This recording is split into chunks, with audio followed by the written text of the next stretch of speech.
For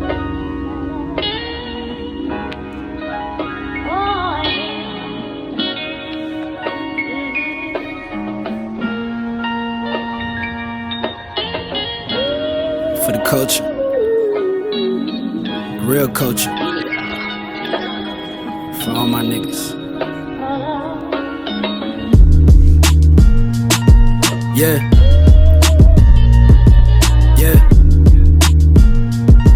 yeah, yeah, yeah. Hi everyone, welcome to my YouTube channel. So I'm Luis, and for today's video, I'll be sharing with you how I got into software engineering at age 19 here in the Philippines. So una sa lahat, if you're a career shifter or maybe you're a student currently studying IT, Comsci, or computer engineering, this video is for you. For those of you who don't know me, ako si Luis, and before I got into the tech industry as a software engineer, I once started my college life as an agricultural engineering student.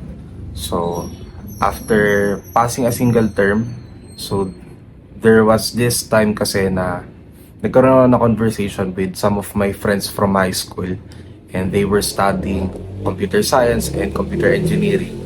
And may time dun sa conversation na yon na may mga pinag-usapan sila na programming languages and some cool projects na ginagawa nila. Yung tipong turning nothing into something special that can solve problems, di ba? And yung idea na yun, na-excite ako.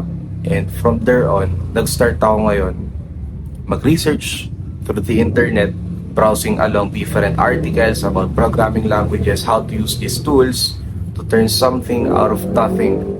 After nun, syempre punta rin ako sa YouTube, and ang daming mga creators here in YouTube, and ang daming creators, ang daming videos for a single topic. So, nangyari ng time na yon is para bang na-stuck ako dun sa tinatawag nila na tutorial hell.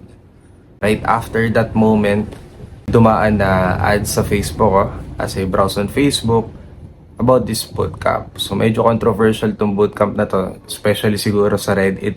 If you guys are using Reddit, siguro na-encounter nyo tong patunog tong bootcamp na to, pero I just won't mention the name of it.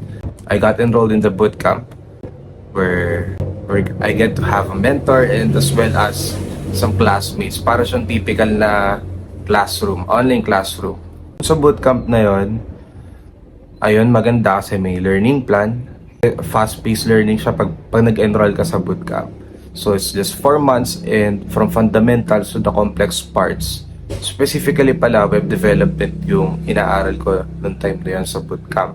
Just 4 months, they aim na maging job ready na kami. And ayun, dumaan yung 4 months, and I learned a lot from that bootcamp. Special mention sa ang galing naming instructor kay Sir Carlo Daoyan. Hello there.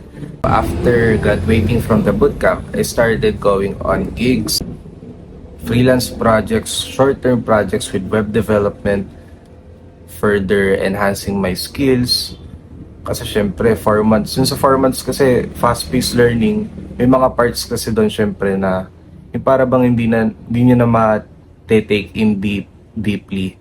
Kaya, after graduating from the bootcamp, meron ako opportunity ngayon para balikan yung ibang mga lessons namin para mas ma-deepen palalo yung knowledge ko about those things. And then, yun, right after 6 months na freelance, then, by God's grace, I was able to land a full-time job ngayon.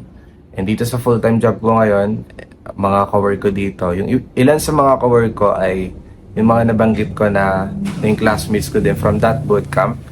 And yung isa pa, hindi lang yung classmates ko, pati yung instructor ko from the bootcamp, magka-work na kami ngayon.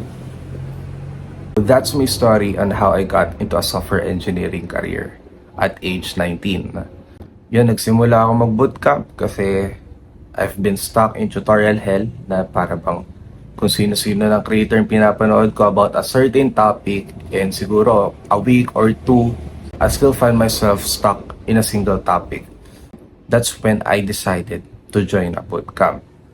If yun lang yung ano nyo, if napunta kayo sa video na to and you feel like you're stuck in tutorial hell, I've prepared a document for you that you may take a look on I've put the link to it in the description box down below. So pwede i-check yung document na yun. So that document will help you track your progress as you learn web development on your own. Ayun yung isang highlights kasi pag nag-join ka ng bootcamp, meron silang learning plan and I have it ready for you. So you won't have to pay anything and it's for free. If nagwa-wonder ka pa rin, parang gusto mo pa rin na mag-join ng bootcamp, ang maganda lang kasi talaga sa bootcamp, bukod dun sa learning plan, syempre may mentor ka. Maganda rin kasi doon is para siyang typical college na you get to meet more people na meron dun same passion as yours to learn something new. Kaya gaya nga nung nabanggit ko sa inyo kanina, started in the bootcamp, ako yung youngest doon, tapos wala ako kilala doon ni isa, and ngayon, yung mga na-meet kong people doon sa bootcamp, sila na yung mga parang along the way as I start my career. Hanggang ngayon, makakasabayan ko sila. And maganda rin talaga na nakakapag-build tayo ng connections with other developers, with other people who have the same interests as ours. So, I hope you like this video and I hope I get to inspire you dito sa story ko on how I got into software engineering.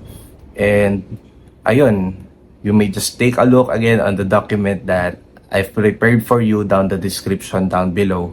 Follow nyo lang yon and I wish you all the best. Thank you for watching this video. So if you have comments or questions, feel free to comment it down below.